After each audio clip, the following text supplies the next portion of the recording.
শুভ সকাল। আজ একটু দেরি হয়ে গেল বন্ধু। এখন আমি এসেছি একটি লেবু গাছের গোড়ায়। এই লেবু গাছের গোড়ায় আসার কারণ হচ্ছে একটা গাছ লাগিয়েছিলাম, লেবু গাছ প্রায় 8 বছর হয়ে গেছে। লেবু আর ফলে নেই, ফুল হয় ঝরে চলে যায়। সেই ব্যাপার গুরুত্ব দেওয়া হয় না, জল টল দিই, বন জঙ্গল হয়ে যায় মাঝে মাঝে লতা পাতা।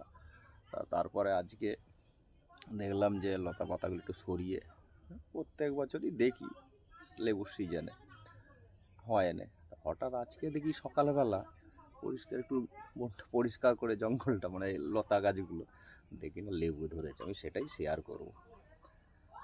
এই দেখো বন্ধু, 8 বছর পরে ফলেছে হচ্ছে লেবু, গাছেতে লেবু ধরেছে একদম সরাসরি দেখতে পাচ্ছ। এই দেখো অনেকগুলোই ধরেছে। এই দেখো এই একটা ছোট্ট ছোট লেবু, এটাই দেখানোর ছিল। 8 বছর পর